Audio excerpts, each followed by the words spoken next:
Sick of scrolling the same old apps? Have some fun with your downtime on ChumbaCasino.com. Play over 100 free online social casino games for your chance to redeem some serious prizes. No purchase necessary. VGW Group. Void where prohibited by law. 21 plus. Terms and conditions apply.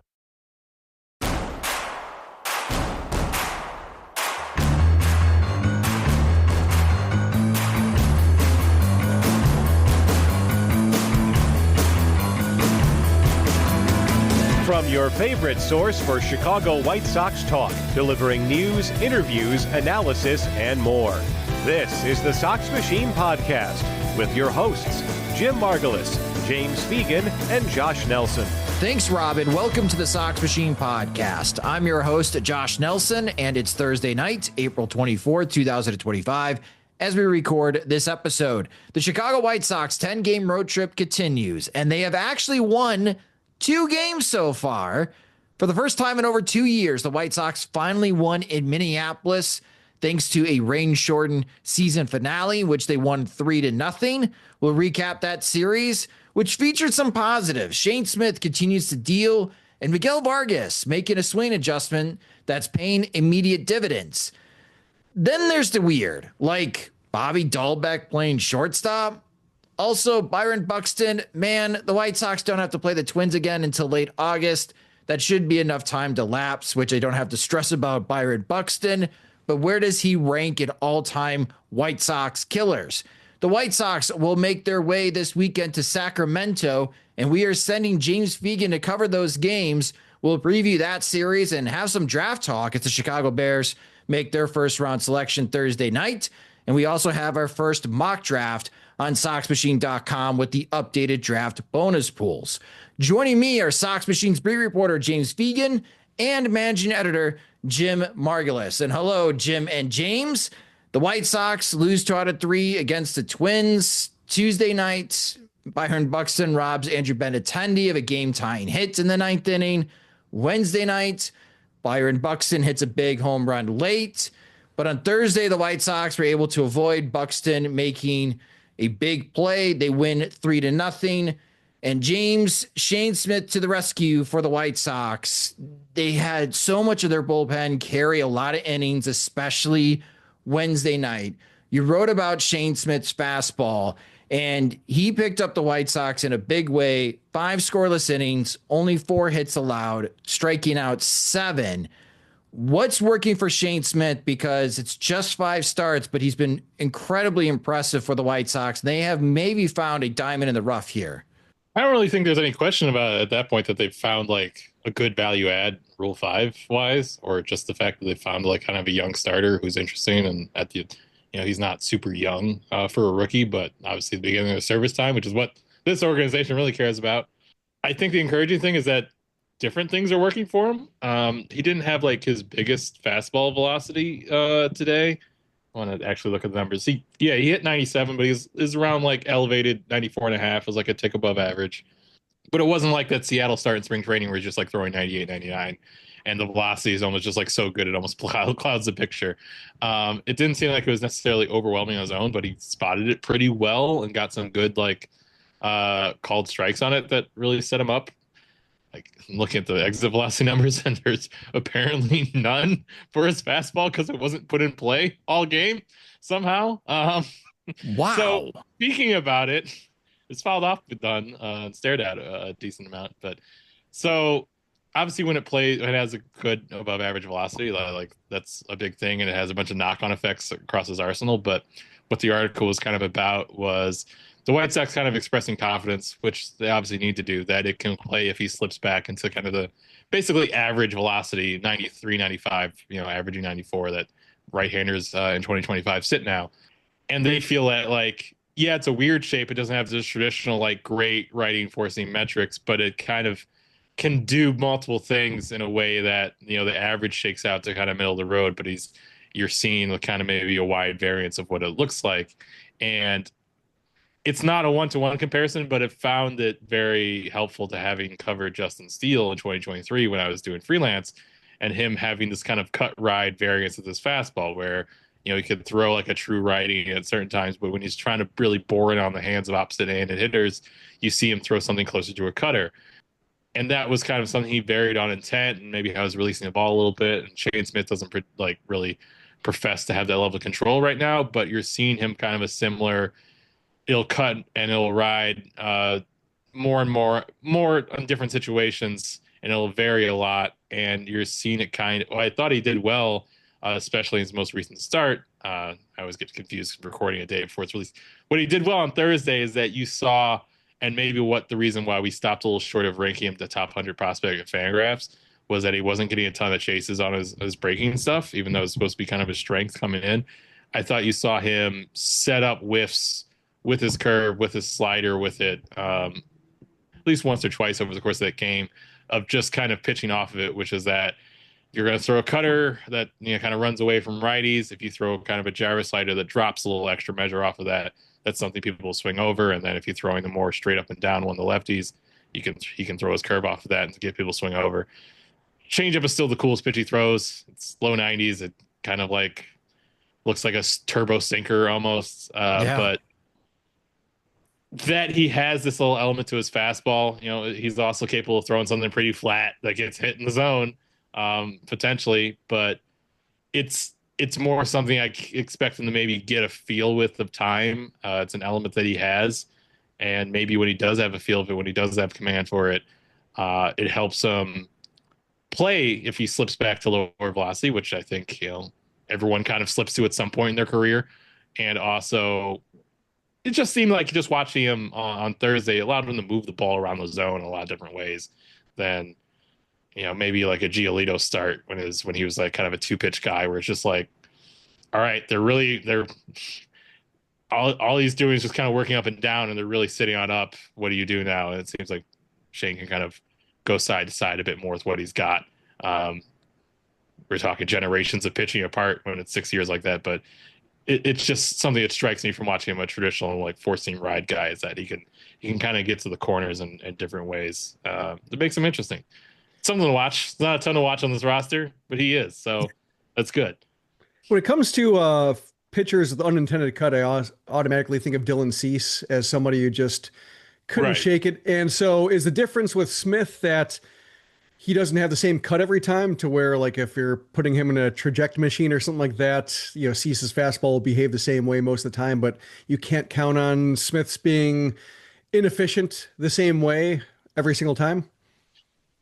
I think that's part of it. I think some of them, Dylan's was purely unintentional every time and didn't have much feel for it. I think Dylan was also at the absolute extreme of can this guy throw enough strikes to start? And this little thing was putting him on the other side of that bridge. Whereas Smith, as wacky as this is, and you think it'd be hard, it's a pretty sustained track record of throwing strikes. And we've seen him lose the zone since he's come up and been a starter here, but it's not this big red flag in his profile where it's like, oh man, can we give him the 40 control and the stuff will work? It's somebody who's kind of thrown a starter level of strikes already. I feel like you worry about this throwing him off a little bit more. And it just seems like he's a little bit more comfortable when he does cut on him and knowing how to use it and kind of having used it before to right-handers, especially working as a reliever. He at least he doesn't have control of it, so to speak, but he can kind of predict when it's going to happen and, make his choices around that. And I think he's done a pretty good job of that just from looking at the walk rates and zone rates so far. It's not something where it's just like, oh, dang, and it's cutting 2 feet out of the zone and he's, walking 3 guys in a row and he can't really stop the bleeding. That hasn't happened to him a ton outside of just running out of gas at the end of his outings, rather than can't get out of the first inning sort of situation. We got 2.5 months left before the All-Star game, but I know some White Sox fans are already wondering who is the leading candidate to be the White Sox representative at the All-Star game. I'd have to say it's Shane Smith. I don't know, Jim, of the last Rule 5 pick that made an All-Star game. I don't know if one ever has, but I bring that point up because Shane Smith now is very popular. He's definitely on Pitching Ninja's radar. And the more that Shane Smith gets this level of success, the more attention he's going to get around Major League Baseball. It actually came up in the comments at Sox Machine asking whether a Rule 5 pick had ever made the All-Star team. And I know the first one that came to mind for me was Joakim Soria. That was his second year in the majors, though, not the first year. However, it was brought to our attention that Dan Uggla actually made the All-Star game in his first year as a 26-year-old rookie for the Marlins after being a Rule 5 pick. That was a different Rule 5 pick era. I think that was where players are typically better, and had kind of like that was a Yohan Santana's kind of situation. I'm sure teams being able to block pretty polished products, and they were trying to whittle those guys out of bad situations. And then maybe they went a little bit too far. But Adam H in the Sox Machine comments brought Dan Uggla to our attention. So congrats to Adam H for that.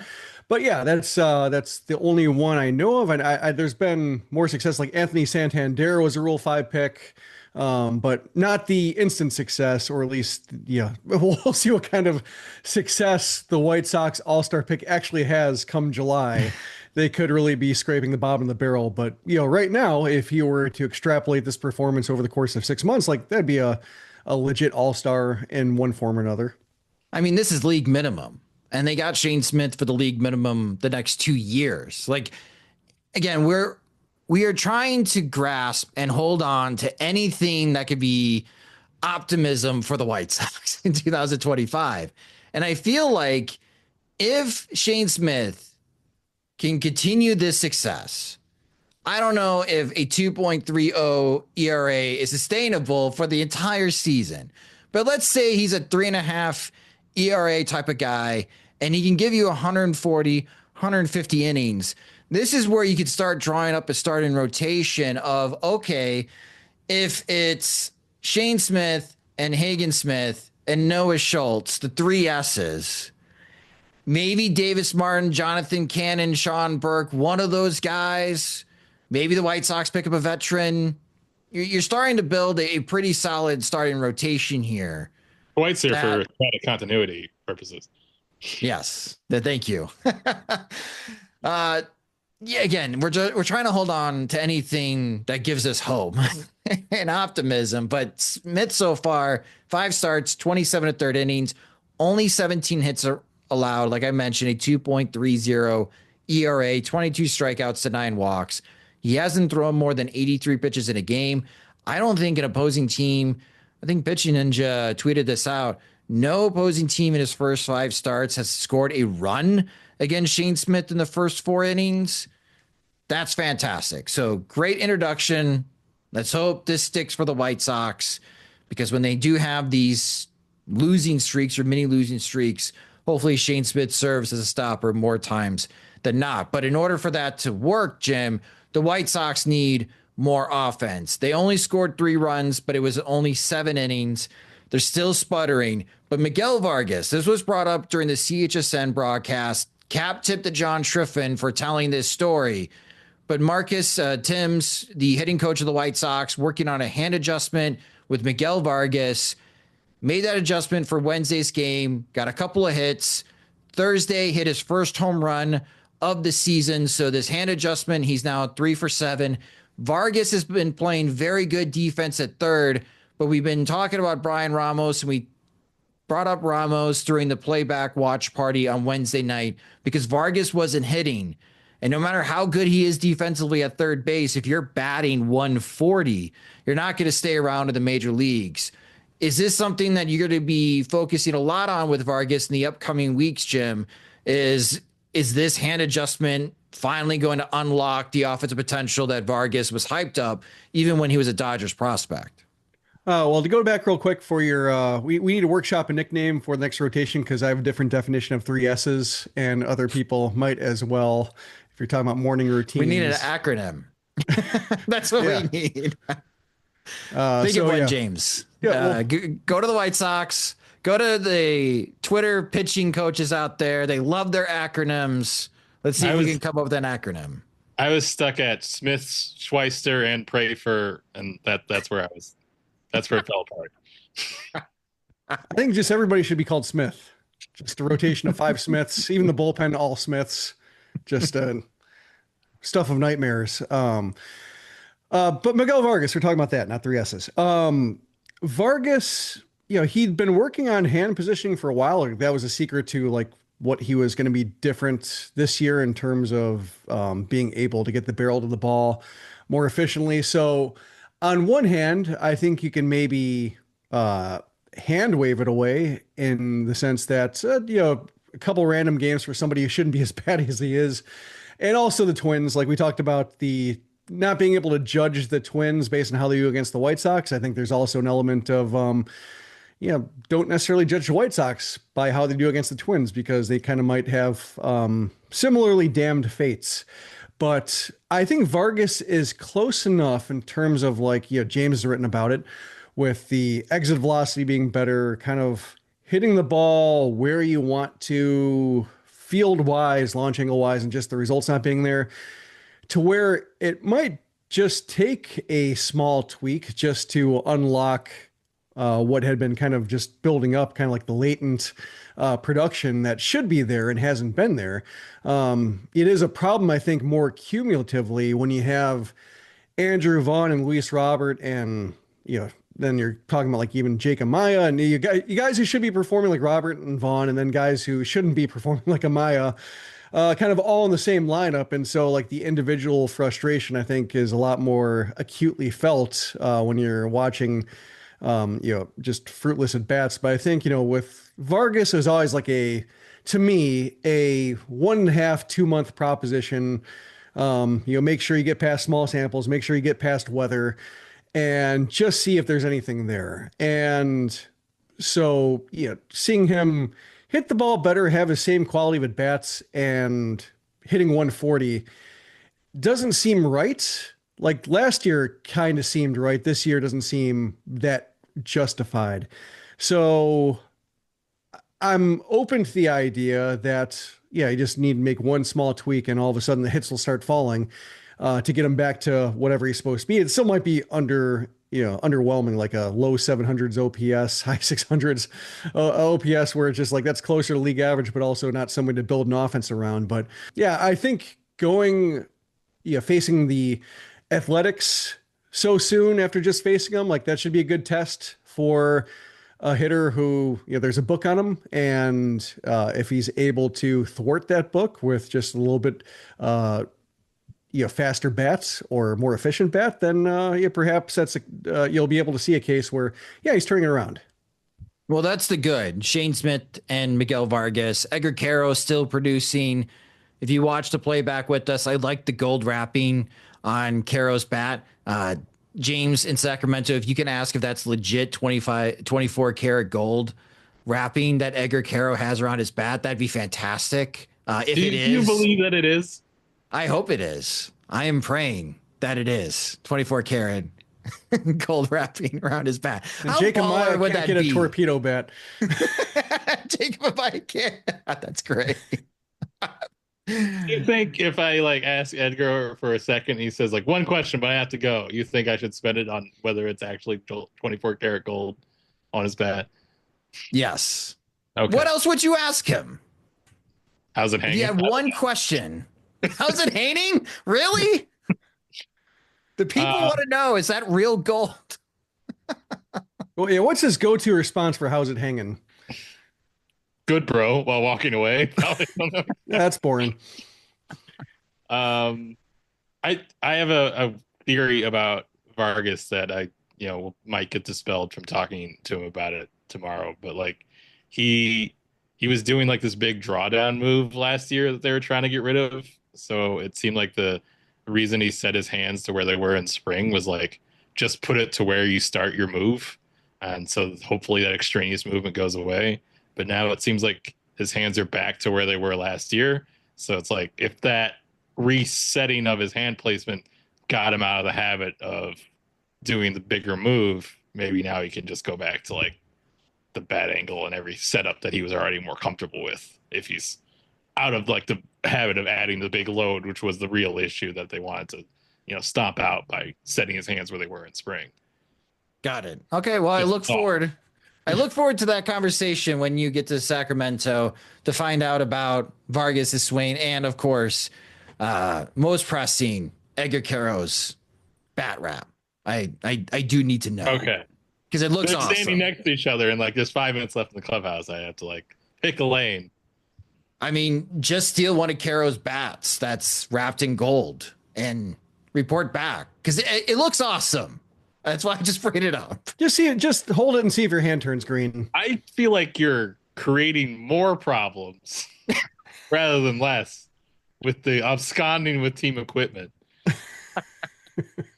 Nobody else does it. It's the first time I've ever seen it. As far as like building rapport with a young player who will hopefully be around here for more, I think How's It Hanging will do a lot more than stealing his equipment to examine it.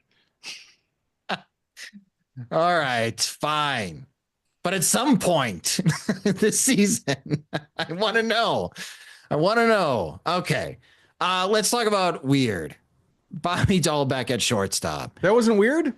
The cold wrapping around the bat? No. Yeah. Okay. I think that's awesome.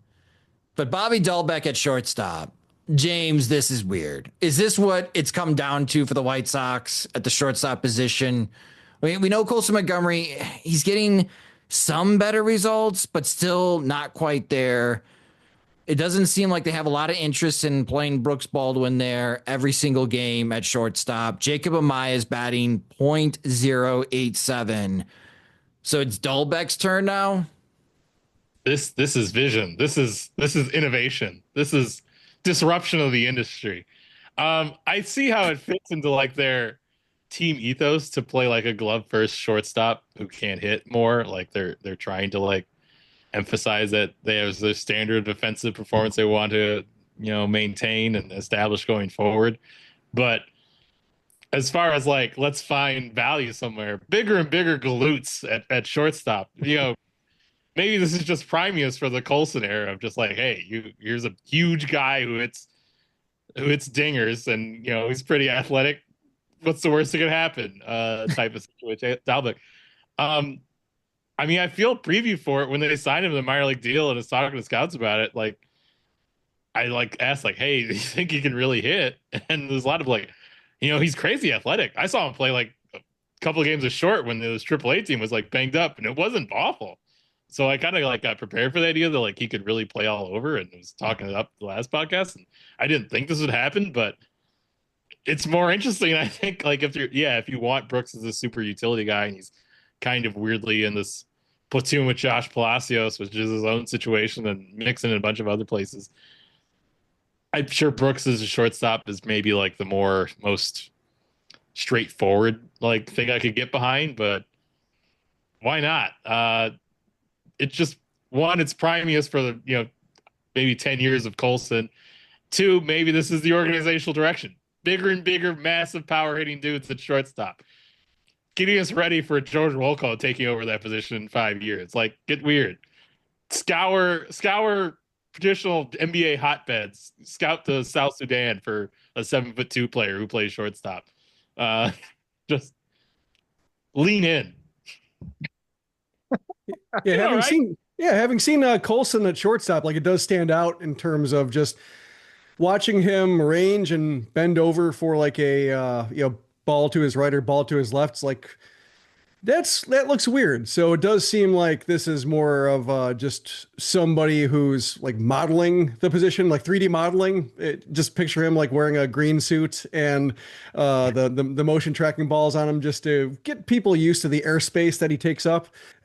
Yeah, it's better having a huge guy at shortstop than like thinking about like, the halfway house for huge guys era where it was like Palka and Davidson, and then like moving on to Berger and Gavin Sheets. They're all like, let's pray that they can, play anywhere besides first base. So the fact that like they're finding guys who can at least stand elsewhere in more convincing fashion than Gavin Sheets being in right field or, Jake Berger being at third, like if Dahlbeck can like stretch even like fake a game here and there at shortstop, like, yeah, I would encourage that behavior more than just stockpiling power and then trying to figure out how to make lifetime first baseman play somewhere else.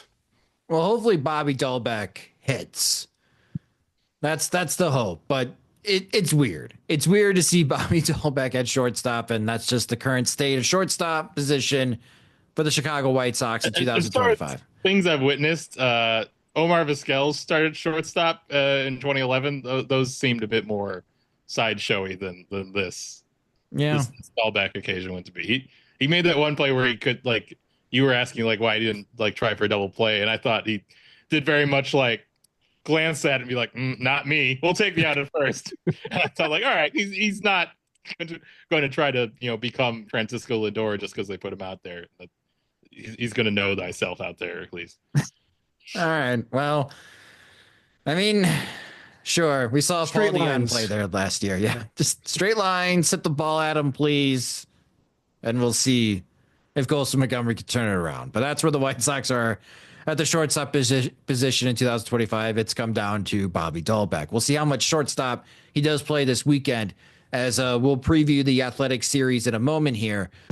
I'm excited to tell you about the designs Homage has cooked up for the 2025 MLB season. If you're as baseball obsessed as I am, you'll love the full roster of major league looks from Homage. Amazing comfort and deep cut designs that help fans show off passion for their favorite teams. Homage has a massive selection that tells the story of the greatest sport from its very beginnings. Deep logo history, coast-to-coast stadium tours, and the biggest players from every era. Legends never die at Homage.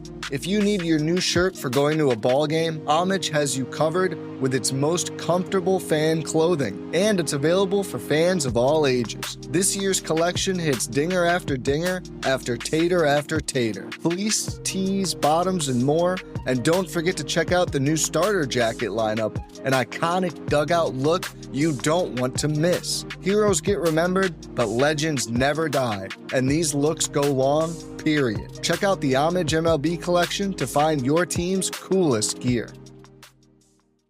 Sick of scrolling the same old apps? Have some fun with your downtime on ChumbaCasino.com. Play over 100 free online social casino games for your chance to redeem some serious prizes. No purchase necessary. VGW Group. Void where prohibited by law. 21 plus. Terms and conditions apply. But a little off topic, but involved in this series, Byron Buxton had some big moments. Robs Andrew Benintendi of a game-tying hit in the opening game. That was big time. With the game being within reach for the White Sox, down by a run, Buxton has a big 2-run homer late to give the Twins extra cushion. And Byron Buxton, in his career against the Chicago White Sox, has a 947 OPS. And it got me thinking, Jim, where does Byron Buxton rank in all-time White Sox killers? So I went to StatHead on baseballreference.com, and I pulled the list of against the White Sox, playing at least 20 games against the White Sox in their career. OPS, top 10. And I was a little bit surprised. Buxton, 17th all-time against the White Sox. But that just, the OPS doesn't count in as far as defensive ability. So before I run down the top 10 list, where does Buxton rank in all-time White Sox killers for you, Jim?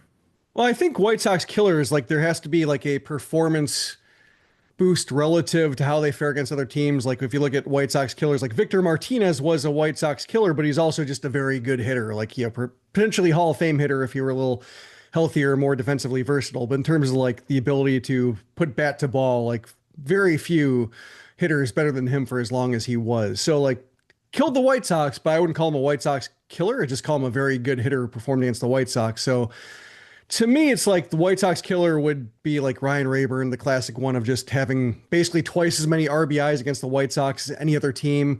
Nori Aoki was another one who jumped out to me in terms of somebody who just couldn't get him out. And I looked it up just to make sure. And yeah, 505 OPP. So against the White Sox, 11 walks to 3 strikeouts. So yeah, just in case of, the White Sox couldn't get him out, or he reached base more often than not.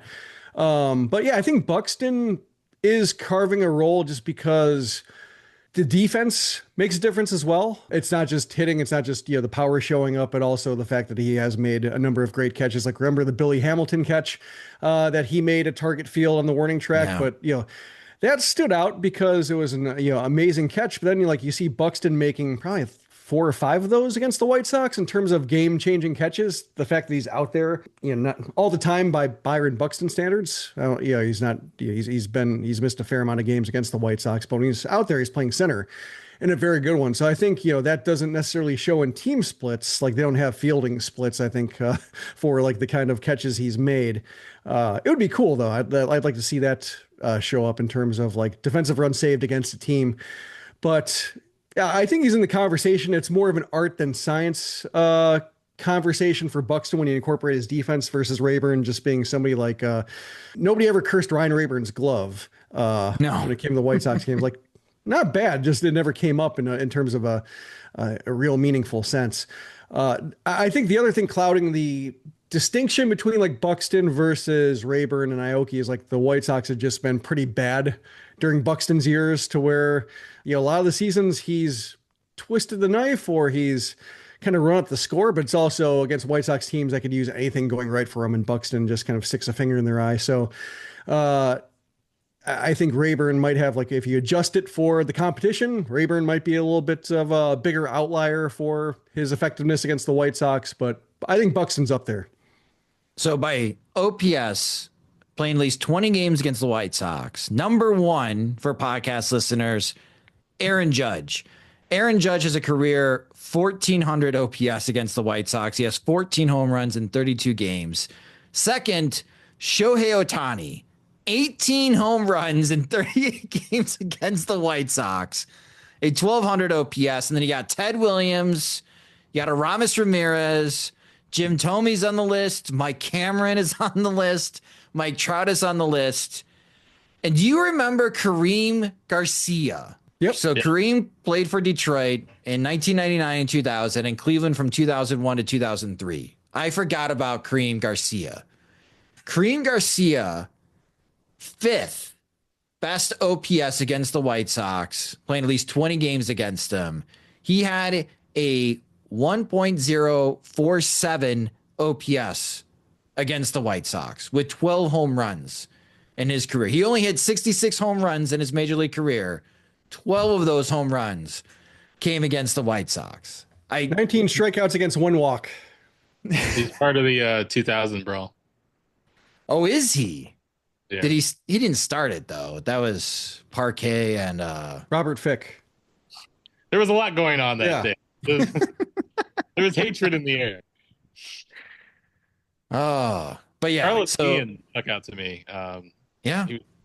It's strange, like him. He's like 110 or 111 WRC plus for his career, and Buxton's like 110, even though we think of Buxton as higher highs. But I definitely remember as a kid, like Carlos Ian, like just mopping up the White Sox and being a little bit like, where is this coming from? A little bit, even though like he did kind of level up offensively with the Tigers in general, but it felt out of nowhere when it first started, and then its persistence, I didn't gain any acceptance with it with time. I felt it equally as absurd each time, but he's like 100 points higher. It's like an 898 OPS against the White Sox for his career versus like a 798 overall. So I just remember the bunt against the White Sox in the LDS. Like that was how he introduced himself to the White Sox, was delivering that very maddening bunt. So I mean, Frank was at first base. It's just sound baseball there. Well, let us know, podcast listeners, who are some of your White Sox killers or all-time White Sox killers. It'd be fun to share that list. But yeah, when I pulled up the OPS list, some surprising names, some not surprising. Aaron Judge, Shohei Ohtani, man, they are dominating the White Sox or taking advantage of the White Sox during these lean years in the franchise. I'm excited to tell you about the designs Homage has cooked up for the 2025 MLB season. If you're as baseball obsessed as I am, you'll love the full roster of major league looks from Homage. Amazing comfort and deep cut designs that help fans show off passion for their favorite teams. Homage has a massive selection that tells the story of the greatest sport from its very beginnings. Deep logo history, coast-to-coast stadium tours, and the biggest players from every era. Legends never die at Homage. If you need your new shirt for going to a ball game, Homage has you covered with its most comfortable fan clothing, and it's available for fans of all ages. This year's collection hits dinger after dinger after tater, fleece, tees, bottoms, and more. And don't forget to check out the new starter jacket lineup, an iconic dugout look you don't want to miss. Heroes get remembered, but legends never die, and these looks go long, period. Check out the Homage MLB collection to find your team's coolest gear. On ChumbaCasino.com, gaming hits different. Chumba Casino is the online social casino with over 100 games that you can play for free anytime, anywhere. Join today for your free welcome bonus and free daily login bonuses. And play for your chance to redeem some serious prizes. Visit ChumbaCasino.com. Let's Chumba. No purchase necessary. VGW Group. Void where prohibited by law. 21 plus. Terms and conditions apply. For the Chicago White Sox, they now head to Sacramento for the first time. The A's are currently playing as we are recording this against the Texas Rangers. But before the result of that game, the Athletics are 11-13. That's a pretty good start for them. Only 3 games back in the American League West of those Texas Rangers. But it's a stacked race right now in the West. The A's are in last place, 5th place in the West. But again, pretty stacked to start the season. In their last 10 games, they are 6-4, so that's impressive. Season series, of course, the A's swept the White Sox in Chicago last week, so it's 3-0. At home, the A's are really struggling in Sacramento. They're just 3-8 this season at home, in quotation marks. They've been a much better team on the road, and we'll talk about possibly one reason why. The pitching problems for this series. So if you go to MLB.com, this is what they have listed in the pitching problems, but we're going to address it right away. Friday night, 9:05 p.m. Central Time, so late start. Sean Burke is listed as the probable starter for the White Sox, but it sounds like it's going to be Tyler Gilbert opening the game for the White Sox. For the Athletics, it'll be Luis Severino. Good start, 3.31 ERA after 3 starts. Saturday afternoon, 3:05 p.m. Central Time, we will have a watch party on playback.tv/Sox Machine for this game. Jonathan Cannon will take the ball for the White Sox against left-handed starter Jeffrey Springs. And then Sunday at 3:05 p.m. Central Time, it's the Dart. Davis Martin against Osvaldo Bido. Once again, for the White Sox, they faced Springs and Bido last week in Chicago. James, explain what's going on Friday with the pitching for the Chicago White Sox. Why is Tyler Gilbert opening for Sean Burke? Well, especially with Martin Perez out, it's like an entire rotation of righties who kind of are a little vulnerable to left-handers. That's why they all had to learn seam-shifted changeups or kick changes, because they don't really have arsenal that works against left-handers traditionally. Lawrence Butler and Tyler Soderstrom gave them a straight-up not good time in Chicago, and this would be a clear method for dealing with them. My only interest is, like, why not set up one for Martin as well? And, you know, even with Fraser Ellard, I think, just started his rehab assignment in Charlotte yesterday or Thursday, or I don't know if you can expect from this weekend, but you still have 3 lefties in the pen with Gilbert, Schuster. Iser obviously worked on Thursday, but you could do it more than once, I feel, if you wanted to. And it's I think it hits like the vulnerability rotation, especially without Perez. So I think they have candidates to do it with. It makes me wonder, like, it would be a way for this coaching staff to clearly distinguish themselves as different. Not that the White Sox haven't used openers before. They've used openers for Davis Martin before under Tony La Russa. But I feel like if they wanted to, they kind of have the ingredients in place to maybe lean into this a bit more extremely than they have in the past, and it would kind of distinguish them from maybe previous iterations of the team. You know, I don't think back in 2021 we could really have thought of the White Sox being a team that would lean super hard on openers, whereas I think the circumstances are lined up if they wanted to here. Of course, it would have to work first. Yeah. By the way, shout out to Brandon Iser. I totally forgot about this. Picked up the first save for the White Sox this season. So the White Sox are off the schneid. They finally got a save. Took a 7-inning rain-shortened game to finally get that save, but congratulations for those that thought Brandon Isert would get the first save of the season for the Chicago White Sox. You can collect your winnings. So on the pitching front, be interesting to see how the White Sox attack the A's because the Athletics had a lot of success last week in Chicago against the White Sox pitchers, Jim. But games in Sacramento have been leaning towards on the higher scoring side. The average combined run total right now early in Sacramento is 10.8 runs per game. Again, that's combined for both teams. That's a bit on the higher side. Not quite like hitting in Coors Field, especially during the summer, but pretty high in Sacramento. So should we see higher offensive outputs even from the Chicago White Sox this weekend in Sacramento? Yeah, the A's have allowed 19 homers, 11 games pitching at home. So this to me, for all the conversations about the bad weather in Chicago, the northern or AL Central heavy start to the season and like, why don't they have more games indoors, or south or west in April? The weather in Chicago and the Midwest is bad.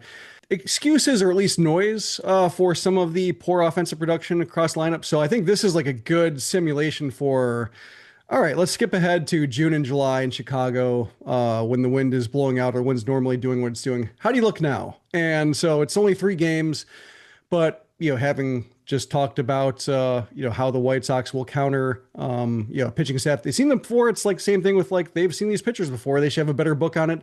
Should be better conditions for launching. So yeah, if they're still limited to 3 runs and needing defensive help to score those 3 runs, and otherwise just you're kind of on like one-off swings from Lenine Sosa, or hopefully Miguel Vargas has more one-off swings, but then it's a case of yes, offense still gonna be pretty bad. Whereas if they do have at least one big game in Sacramento, then it's probably a case of this is a bad offense, but there's at least some evidence of having more of a plan to capitalize with good swings on mistakes that they have a better idea of what's coming. I'm hoping that Andrew Vaughn has a good weekend coming home to Sacramento. He's got to get going. We'll see if he ever reaches those expected baseball savant numbers. Luis Robert could really use a big weekend in Sacramento. You mentioned weather, Jim, and the 5-day forecast in Chicago. It looks like it could be 80 degrees Tuesday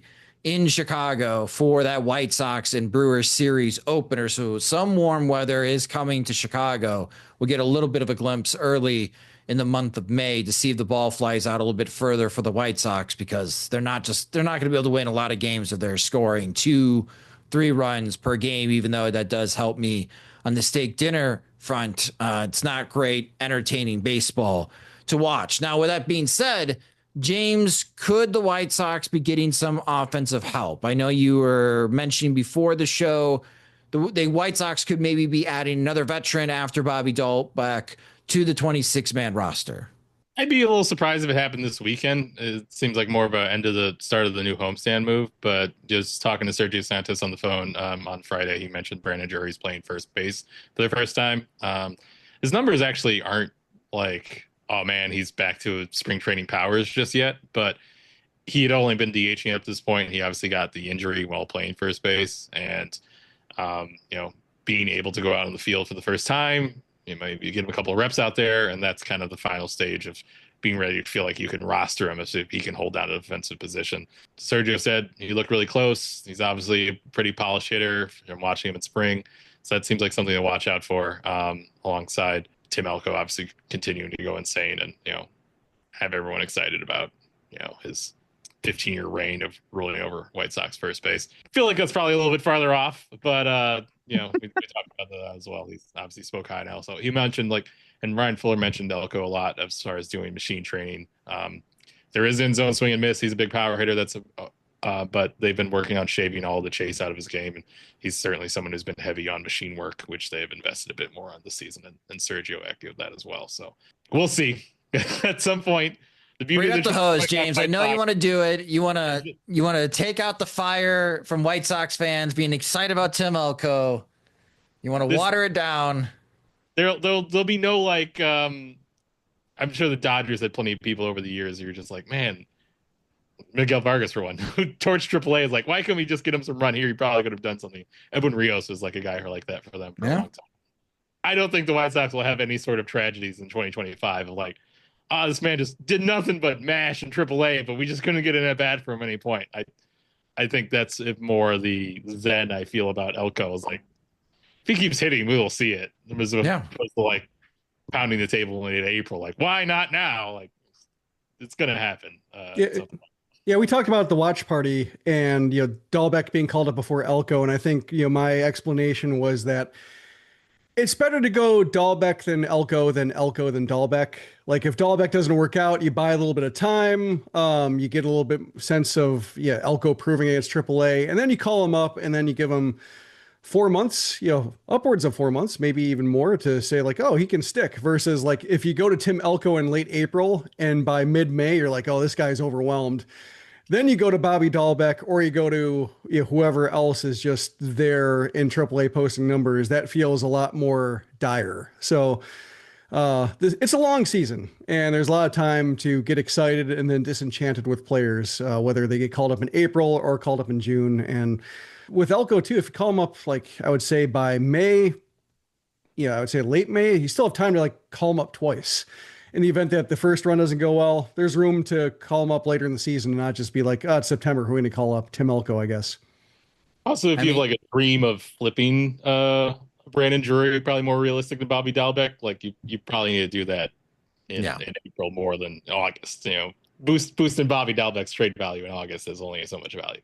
Yeah, that's a good point. In 20 games, and I'm sure Jim will write about this in the minor keys that you can read daily on SoxMachine.com outside of Monday because minor league baseball does not play on Mondays. So far in 20 games with the Charlotte Knights, and I laugh, Tim Elko has 6 home runs and 15 RBIs. His OPS is over 1,000 in 20 games. He just continues to mash. It's amazing. 10th round pick, $10,000 signing bonus, super senior out of college, tore his ACL, and in 314 games in the minor leagues, 57 homers, batting .292, the .345 on base percentage, and slugging .488. He's hit at every level so far. He is on the older side. It'd just be success for him. The 311th pick in the 2022 draft, if he even reaches the major leagues and plays a week with the White Sox. But I know people have been invested for a few years now in Tim Elko.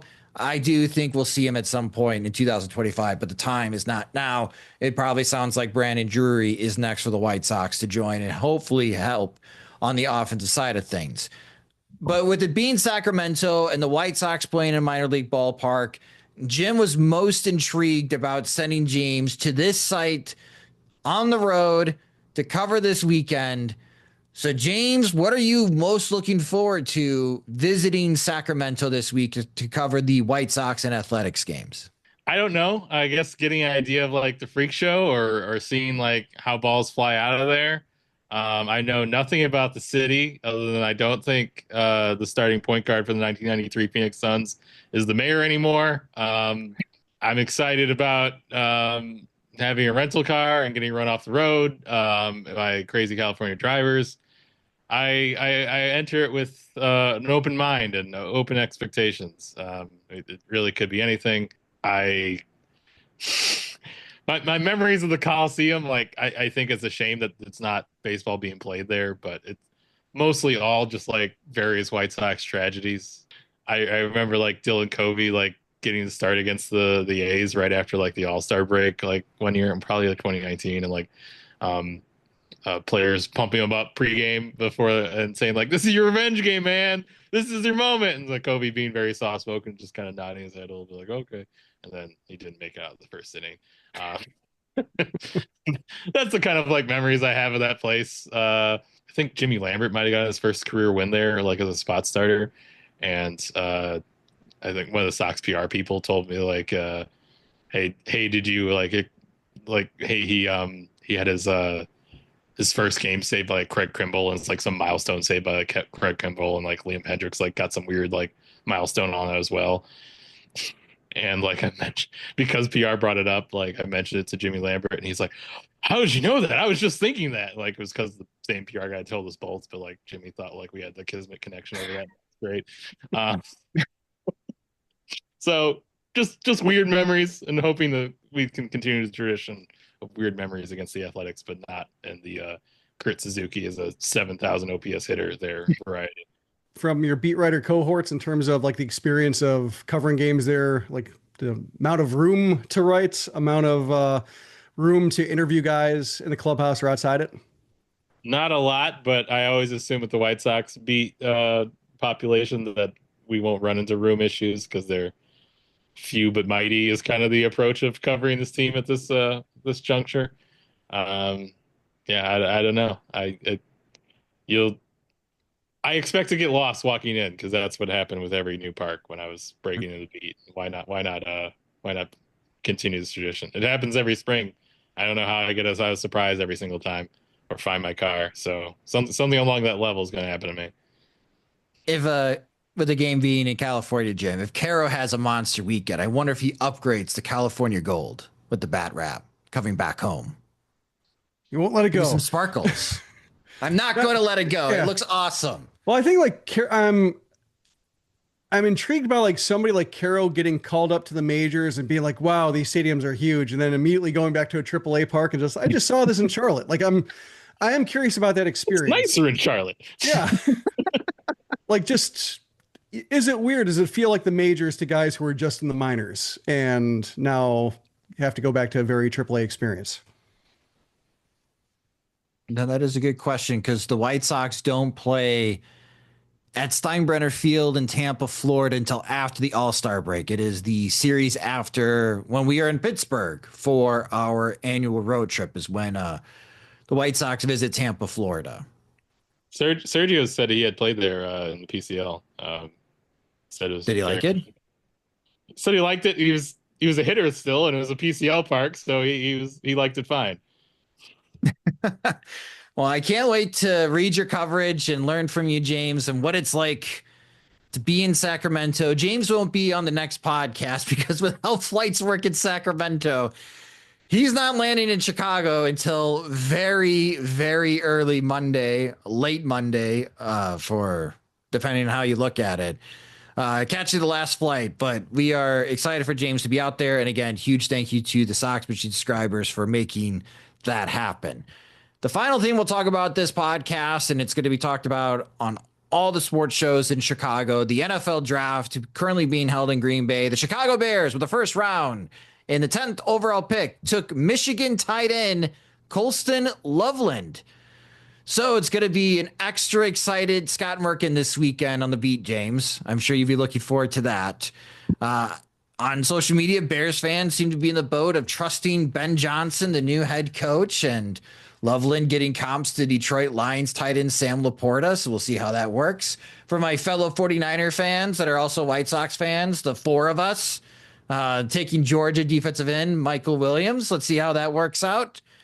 But to catch on the coat of the NFL draft and trying to get more viewers over to SoxMachine.com, we released our first mock draft on Sox Machine for the upcoming Major League Baseball draft, even though it's not until mid-July. And I'm already not getting very positive feedback, Jim, with my mock draft, mocking Arizona outfielder Brendan Summerhill to the White Sox at pick 10. I get it. I don't like it either. But when I broke it down as far as who was available, he seems like the most Chris Getz type of draft player right now, draft prospect for the White Sox. Defensive versatility, can play all three defensive positions, hit over power. He doesn't strike out. He's tough to strike out. He's got good athleticism. Yeah, he could hit for more power. Yeah, he could be a better base stealer, but the White Sox seem confident that they can develop those parts of the game. And he's a Chicago area kid. When I add it all up, it just seemed, yep, if the draft were tomorrow, Summerhill would be on that board. So what do you feel? How do you feel about my first mock draft, Jim? How does Summerhill compare as a college player to Adam Hazley? Good comp. Then that I don't is like a very it. good comp. Yeah. Adam Hazley had more power in college than Summerhill. The thing with Summerhill, when you talk to people that have been following him for a few years, they keep bringing up Christian Yelich. The thing about it is, I don't even know if Summerhill at this moment, I could project over a 160 game season, would hit 15 to 20 homers like Yelich, outside of the super bouncy ball season that Yelich won the MVP when he just absolutely went crazy for the Milwaukee Brewers. I guess if you could guarantee that he could hit 15 homers, then yeah, Summerhill could be a 3-WAR type of outfielder. If he doesn't go to the White Sox at 10, I'm circling the Arizona Diamondbacks at pick 18 because that seems like a very Arizona Diamondback type of pick. Very good defensively in the outfield, athleticism. They've worked wonders with Corbin Carroll. I could see Arizona going down that path at pick 18. But yeah, I don't even like it as well. But again, I'm trying to guess what the White Sox are to do in April, and we still got a couple months away. But what I want to pitch to you guys in future mock drafts, and where my heart really is at, if I were in the White Sox war room pounding the table, how would you guys feel if the White Sox took another college pitcher in the first round of the 2025 draft? I'll start with you, Jim. Not opposed. I think where I might be a little bit unimpressed or feeling like they're, running into diminishing returns is we haven't seen a whole lot of great trades for bats, like using arms and turning them into bats. And I know that's kind of like the project or the concept with part of what the White Sox are doing and part of what they hope that like Brian Bannister can do. But if you're looking at Schultz and Smith and you still have Thorpe and you still have Bush and Schweitzer, and then you add another first round pick, and then like not all these guys can pan out. And it's great if you have like 5 number ones or first overall type talents in your rotation, but just in terms of like the whole idea of, well, we can use these guys and turn them into bats. Can they? Partially skepticism for the White Sox, the record of their trade so far, but also like it took like a, Garrett Crochet talent to turn into, 2 good prospects, 3 good prospects, maybe 4, but like Dylan Cease, not so much. So like I am a little bit skeptical that the exchange rate pitchers for position players, the exchange rate that they want in order to build a lineup, if they have to keep going to the pitching well. And so that's why, like, kind of like the discussion last year with, Hagen Smith versus Jack Caglione, and being like, yeah, the White Sox have a better record with Smith, but then like, so far Jack's been hitting pretty well. I think at least I see a lot of highlights, to put it that way.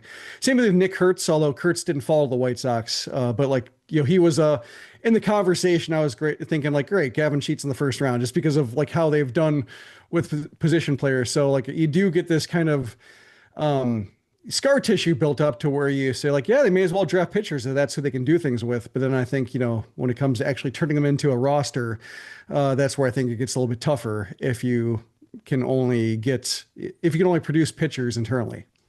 Caglione's no Tim Elko, but in 17 games in Double-A this year, he is hitting 300 with a 902 OPS with 4 homers and 4 doubles in 17 games. James, how about you? I'll pose the same question to you. With if the White Sox in the 10th pick took another college pitcher, how would you feel? I'd hear them out. Certainly, like any true argument of like this is the best player available, I think holds water. I'm not like the anti-pitching with top picks zealot as some of my former colleagues are, but they themselves have like kind of lamented the struggle to find elite or high ceiling bats out of means outside of the draft, that they're not as available in trades as they wanted. That was at least, the rumpus around the Dylan Cease trade talks. They're certainly not set up yet to really expect that to come internationally anytime soon, or at least in a way that's going to impact the system super quickly. And it's still the prime area of need for the system. So, and I see why they feel like they're more oriented towards feeling safer in developing arms, but like they're certainly not like bulletproof at it where it's just like this super defined specialty. There's plenty of guys that are leaning pretty reliever among their rather higher cost pitching acquisitions. Like Pallett literally is a reliever. You kind of gave like near comp round money for that. Grant Taylor could be a reliever. Tanner Google looks very much like a reliever. Nick Nestrini's probably a reliever. Grant Taylor could easily be a reliever. Jake Eater was a reliever. Jake Eater was a reliever to the point where he's not a reliever here anymore. So it's not like this super like such a high conversion rate where it's just like, well, this is our counterfeit money printing machine. Why would we not buy more ink for it? So on top of the fact that they have this need, they've had struggle like cash, like fencing for getting hitters from their fence or in trades. You don't have a bunch of other avenues towards it. I think there's a lot of reasons why they need bats. That said, like not every like draft pick is necessarily like the front for this civil war to fight about why they need to pick bats, and they certainly can find value or take shots on prep overslot prep options in the second round or somewhere else in the second day that they feel really good about. So it's not like you just miss it out of hand, but in general, they need a trend to start somewhere of acquiring kind of a wave of what their next offensive core will be. So this seems like as appealing place as any to start it without being just absolutist about anything. So to short answer, they'll have absolutely screwed up. We'll excoriate them here on the Sox Machine podcast for their idiocy if they take a pitcher. Speaking of which, pitchers with high acquisition costs, I didn't see what Iriarte did tonight. Was it good? Another 1 inning start, or like among many for Charlotte, just running into pitch count issues. 37 pitches in the first inning, did not pitch a second. But they won. Yeah, 1 inning, 2 hits, 3 runs, 1 earned, 2 walks, a strikeout, a homer. What is his team in a position to win? Yep. Thank you, Tim Elko. The next mock draft will come around conference tournament play. That's going to be in late May. As a White Sox fan, if you want the team with a 10th overall pick to take the best power bat available, there are a couple of things that, one, I need to hear and see. One, I need to hear that the White Sox are doing more scouting, especially in the West Coast, for some of these prep prospects. Not a lot of dope right now, but that doesn't mean that they're not working secretly out West. We caught them already with Gene Watson and Jim Thome at Tennessee and Texas A&M. So Jace Laviette. Jim Thome, stealth agent. Just... He was I wasn't going to play it up, but then Gene Watson appeared in the camera and I'm like, well, I wonder what those two are doing. But I did mention the comment section. If Liam Doyle's still on the board at pick 10, I am going to live in those 5 minutes waiting for Rob Manfred to go up to the podium, because in my mind, I know that Liam Doyle is going to the White Sox, another left-handed starting pitcher, and I'll be ready for the chaos that would unfold on social media and in the Sox Machine comments. But again, if you want the White Sox to take a power bat, we need more draft dope, that they're seriously considering some of these prep players, especially out West. The college hitters need to step up. They just do. A lot of these guys are struggling. Merrick Houston, who I have mocked to St. Louis at number 5, if he does not pick up his play in my next mock draft, I don't even know if the White Sox would consider him at pick number 10. He has really struggled in the last 16 games, and it's hard to really pinpoint why all of a sudden, come ACC play, Merrick Houston's not hitting, especially on Fridays against the other team's best starting pitchers. The college hitting has been really poor this year. And I think that's going to be something that you're going to be reading and hearing from all of the other draft analysts leading up to July, is what the hell happened with the college hitters. There are significant flaws with all of them. Right now, it feels like your best bet position player-wise in the top 10 is a high schooler. On the college front, the college arms have been super impressive. We got a ton of TrackMan data on it. You can probably dream and project those college pitchers a lot better than the college hitters who are only mashing 88 miles an hour, but as soon as they see 94, they can't hit it. That's just how this season has unfolded. So is this where like somebody like Ryan Fuller would come into play as like a difference maker in a draft room for... That's a good question. Running some hitters by him. To have input in their acquisition and what they're looking for. I would love to get Ryan's insight. That's probably going to be a post-draft conversation because he doesn't want to leak out. But that is what would be different in the draft efforts this time around for the White Sox than last year. I would have two goals for them, really twin goals. One would be like, have the, coherent organizational philosophy on hitters, have Fuller leading it up. The second would be very comical efforts to disguise Jim Thome at scouting events, like bad wig work of some kind, painting his entire body to be the same color as a row of seats, just like Naked Gun style antics of having him show up at games in Steven Seagal facial hair. Yeah. A man bun of some kind. They both move. I think Jim Thome moves better than Steven Seagal does at this point. I think he's capable of running. I like the wig idea. Just flowing locks for Jim Thome. Is that Jim Thome? No way. He's got hair. Like Jim Thome keeps it really short. Jim Thome being a concession vendor, just sitting with a hot dog bin in his lap. That hot dog guy with dreadlocks to his waist looks so much like Jim Thome or something. Can't be. Come on. Yes. He also hasn't moved back up the aisle for the last 3 innings. Why does he got a speed gun? Well, dropping the radar gun into the hot dog water accidentally, just hijinks.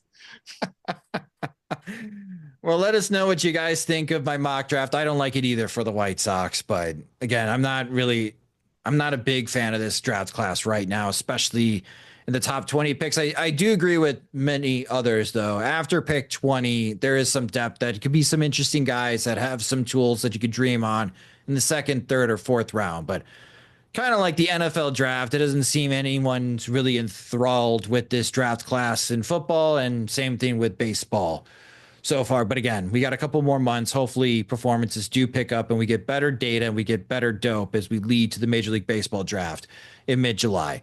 But that will do it for this episode of the Sox Machine podcast. Thank you guys so much for listening. Again, James will be flying out to Sacramento this weekend, so we'll have a lot of coverage of what's going on with the White Sox and just Major League Baseball in general in a minor league ballpark in Sacramento, California this weekend. You can check out all that work on soxmachine.com. You can subscribe to the podcast wherever you listen to podcasts, such as Spotify and Apple Music. You could also listen and watch the show and our other videos too on youtube.com/SoxMachine. Follow us on social media. We're on all the platforms at Sox Machine. Follow James while he's on the road at JR Fegan. You can follow me at SoxMachine_Josh. Subscribe to Sox Machine for just $5 a month. You get an ad-free version of both the podcast and website. Also unlocks all of our coverage and the comments section for you. Sign up at SoxMachine.com. We also have additional tiers of support that give you additional benefits too. We also have some spots open in our Veterans Committee. So if you want to be part of the group chat and have direct access to James and Jim during the season and even in the off season, go to SoxMachine.com and sign up today. The Sox Machine podcast is a production of SoxMachine.com. You're on for all things Chicago White Sox baseball and part of the Blue Wire Podcast Network. Alongside Jim Margulis and James Fegan, I'm Josh Nelson. Thanks for listening and watching.